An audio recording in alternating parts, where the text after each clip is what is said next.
Tough decisions don't just test strategy, they test your leadership. And if you're in real estate, this matters even more. You might have watched the Hormozi book launch the other day. One thing he said that stood out was this: the speed of your decisions equals the speed of your business. So when you're stuck in indecision, it creates frustration, uncertainty, and a ton of fear. And you start second guessing everything. And if you stay there too long, it's just going to cost you in momentum and clarity in the growth of your business. And that sucks. But when you shift out of fear and start making decisions with conviction, you begin to lead and you begin to start trusting yourself. So today we're going to go through a 5-step framework to help you make better and faster decisions, especially when things feel like the stakes are high.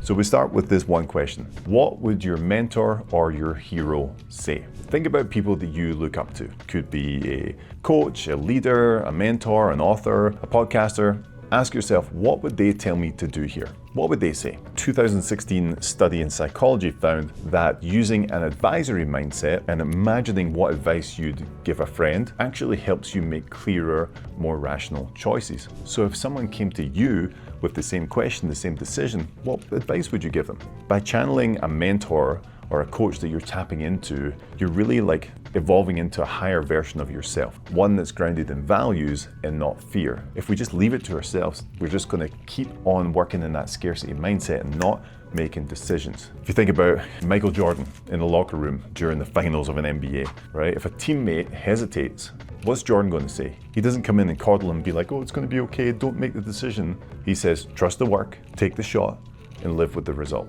That energy cuts through the fog of doubt instantly.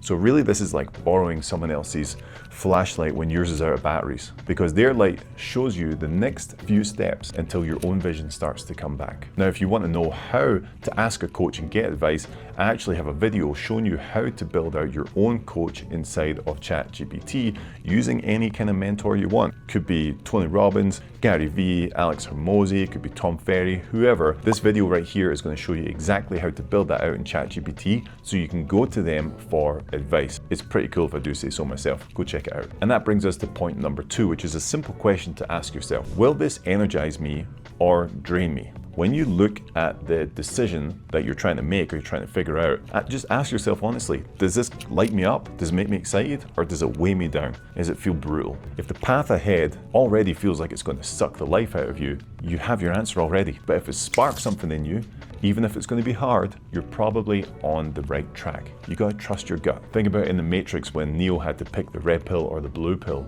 The blue pill meant comfort, but stagnation, a false peace. The red pill was the path to freedom, but it came with a cost. But it got him excited, it got him curious. It was like, I think this is going to unlock something completely different in my life. And that's what real decisions look like. One path's going to keep you safe, and the other one is going to make you come alive. And neuroscience really backs this up. Tasks that actually excite you boost dopamine, your brain's reward system. But tasks that drain you actually activate the opposite, which is cortisol, the stress hormone. And your energy is data. So when you think about these things, think about what is activating in you. Your energy should give you data.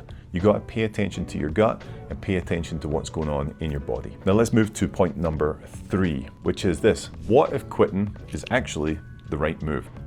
Most people fear quitting because they associate it with failure. They associate it with being a little bitch, and they associate it with all sorts of negative things they've heard. But that's not always true. Sometimes quitting something is the move that unlocks the next level. There's a book called Happy Sexy Millionaire by Stephen Bartlett, and he shares a decision-making process and model based on one core belief.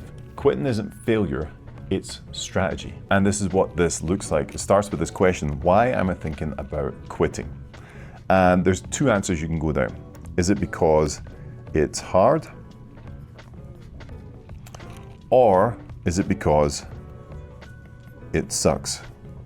Which are 2 different things. Being hard and sucking are 2 different things, right?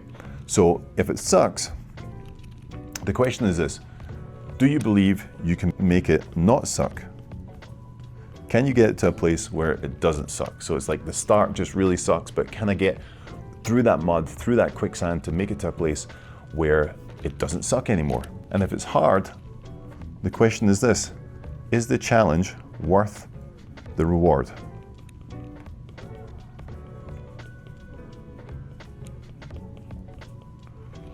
Is it worth the reward? Yes or no? And these questions right here are going to take you to two very, very simple places. Are you going to quit or are you going to keep going? So if it's hard and it's worth the reward, boom, cool, let's keep going. If it's hard but it's not worth the reward, we're going to cut it. If it sucks, but we can get to a place where we make it not suck, cool, let's keep going. And if it sucks and it's going to keep sucking forever and we're going to hate it forever, boom, there's your answer. It's a very, very simple equation, but it's so powerful if you just take yourself down this framework of why am I thinking about quitting? Because it's hard or it sucks. Can I make it not suck? Can I make it worth the reward? That's going to give you your answer.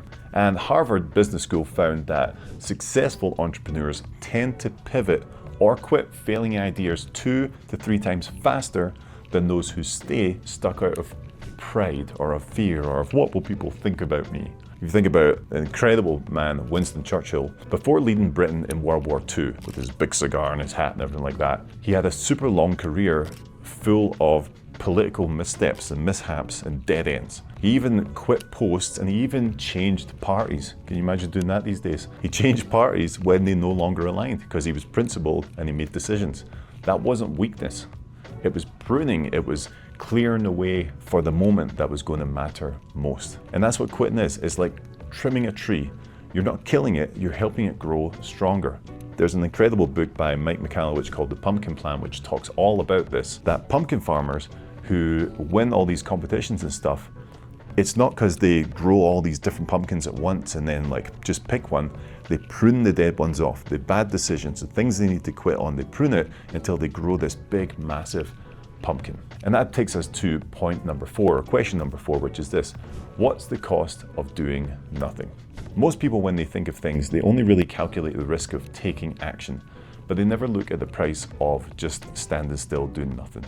Because inaction has consequences. If we stay with our World War II theme, before Winston Churchill, the Prime Minister of Great Britain was Neville Chamberlain, and when the Nazis were coming up, he chose appeasement, hoping that the threat of Hitler would just disappear.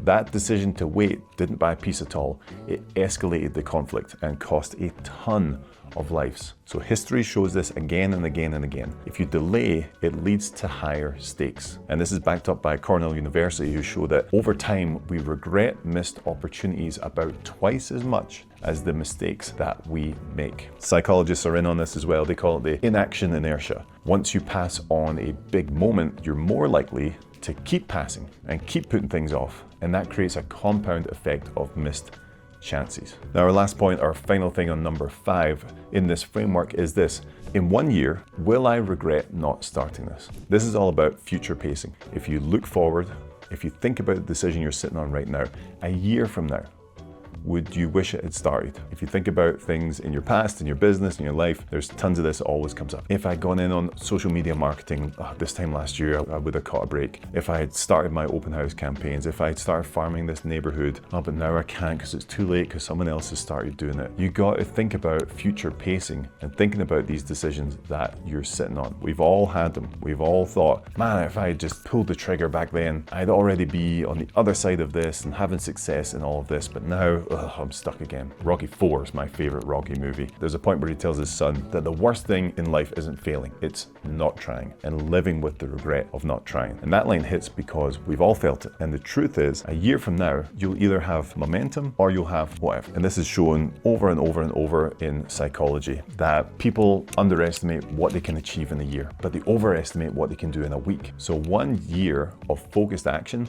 that can change everything. It's like planting a tree. A year from now, you can be sitting under the shade of that tree, or you can be thinking, man, I wish I'd planted that this year. Staring into the empty ground, wishing you had taken action. So let's wrap this up. If you are stuck on a tough decision, stop spinning your wheels. You got to run it through this 5-step framework. At least one of these things is going to help you. Go through one of the questions, figure out which one helps you to make these frameworks. Remember, you can grab that ChatGPT coach. I'll link it in the description below as well. Grab a coach, build a coach for yourself, and figure out how you can start getting the answer answers to help you making decisions. Check in with those coaches and mentors that you know. Feed into that energy, feel of what you're actually thinking about, and question what you're holding on to.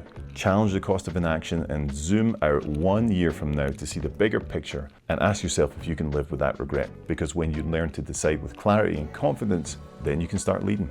And everything in your business will start to move faster as a result. So hopefully this video helped. If you like things like this, subscribe to the channel. I've got links in the description as well of things I can help you with and how I can help you with those things. Feel free to jam out, book a call, check out some of the links, and hopefully we'll see you soon. Take care.